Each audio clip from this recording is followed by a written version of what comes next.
Good morning, students.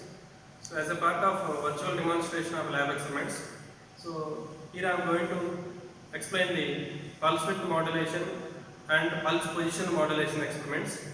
So, we can do both at a time in a single kit as a single experiment also.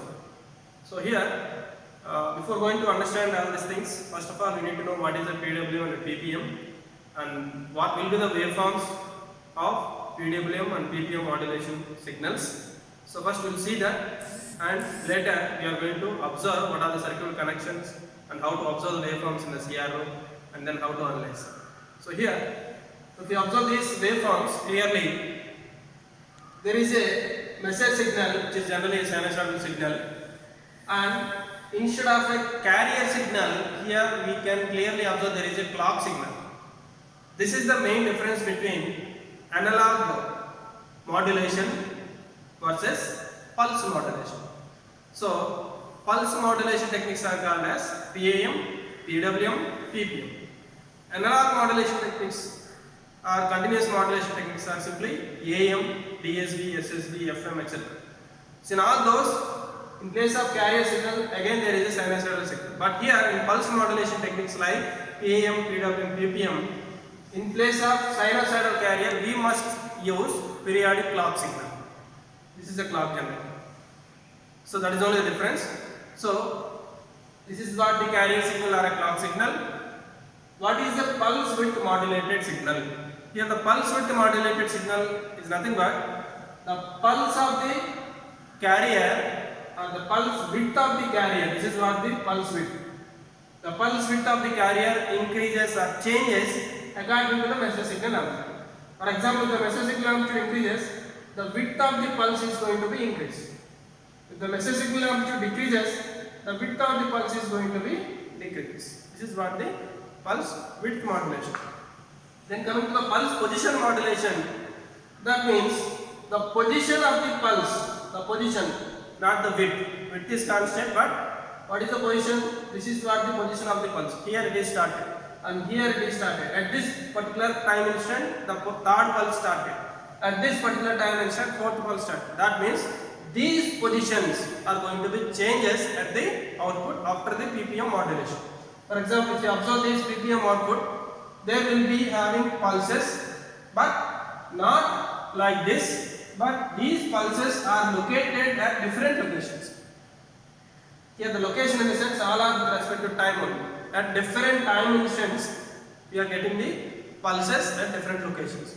So the change of these pulses are also according to the message signal amplitude. If the message signal amplitude increases, the position of the pulse is moved to like this. That means the position changes rapidly. And if the message signal amplitude decreases, the position changes slowly. This is what the pulse position modulated signal. Here we can also compare PWM and PPM, and also we can generate PPM signal from the PWM signal. So in the kit also we can able to generate both PWM and PPM in a single circuit or a single kit. So we can compare this PWM and PPM. So if you observe the PWM output, so PWM output pulses are ended at different points. So when the PWM pulse is ended, there one PPM pulse started. Again, the second PWM pulse ended here, so that one PPM pulse started. So that is what the comparison between the graphical analysis of PWM and PPM. Of course, we can able to generate PPM signal from the PWM signal. So how can you generate PWM to PPM? So by using some filter circuits and IC connections, we can able to generate PWM to PPM. So in that process, we may use filter circuit like RC filter, so high pass filter. So here we are using a capacitor. If you want to observe the capacitor output, there is a spikes like this. So at each and every negative spike, we are going to observe one PPM pulse. This is also another comparison. So these are the graphical representation for the generation of PWM and PPM signals. And now let us observe what are the applications of PWM and PPM. So PWM, pulse width modulation, can be used generally in all types of timing applications. That is in order to control a device or a control a motor or a control a pump or a water tank, then you must use some timing signals. That means for some duration it will be on and for some duration you can set to off. So in order to control the on time period durations and off time period duration of a particular device or any timer applications, we can use this PWM generation or PWM output or a PWM circuit.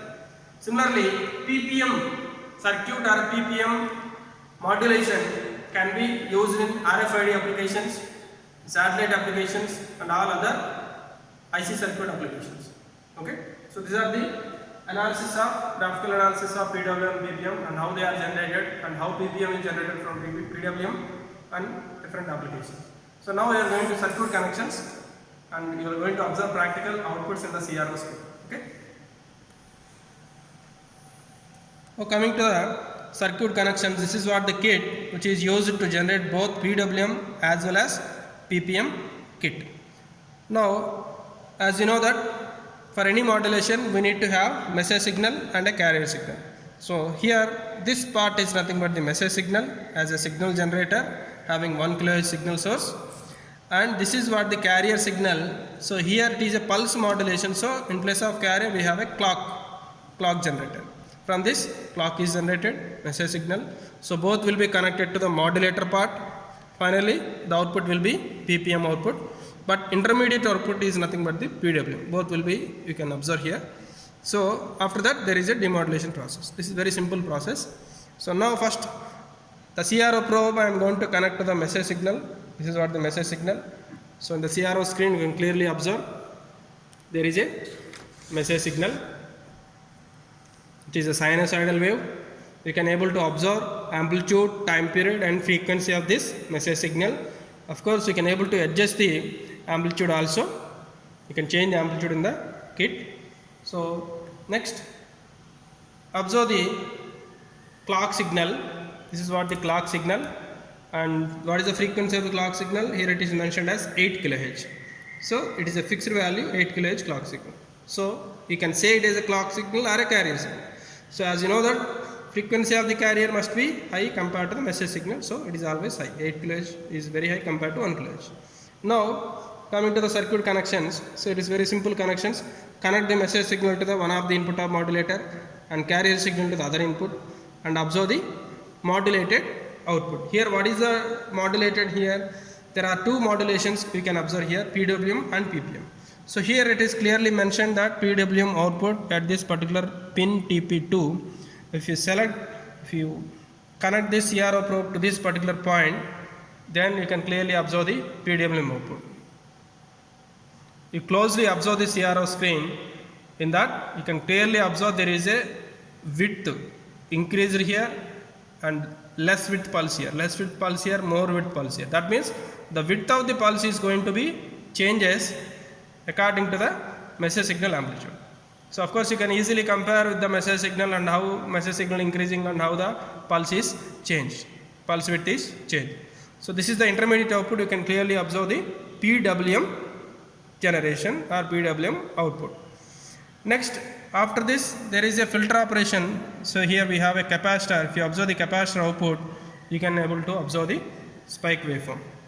So based on this negative spikes, where the negative spike is there at this particular instance of times, your PPM pulses are going to be generated.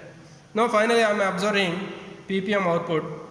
In this PPM output you can clearly observe there is no change in the width of the pulse. All the width of the pulses are same, but where the pulse is started is going to be changes. The position of the pulse is changes continuously like this. Okay, so these positions can be taken as a reference for the negative spikes in the capacitor output or the negative trailing edges for PWM output. Based on the references you can observe the PPM output. Then simply by connecting the PPM output to the demodulator, as well as we need to connect the clock signal also. Then if you observe the demodulator output, that's simply again a message signal. So the demodulated output must be same frequency when compared with the message signal.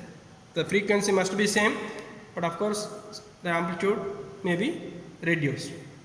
So this is the practical observations of PWM and PPM modulations. So all these three are considered as a pulse modulation techniques. So that's why in place of a carrier signal we have used a clock signal. So these PWM PPM modulation techniques are generally used in all types of timing applications and trigger applications, RFID applications, and different satellite applications also. Okay, so this is very useful and very simple usage of this PWM and PPM.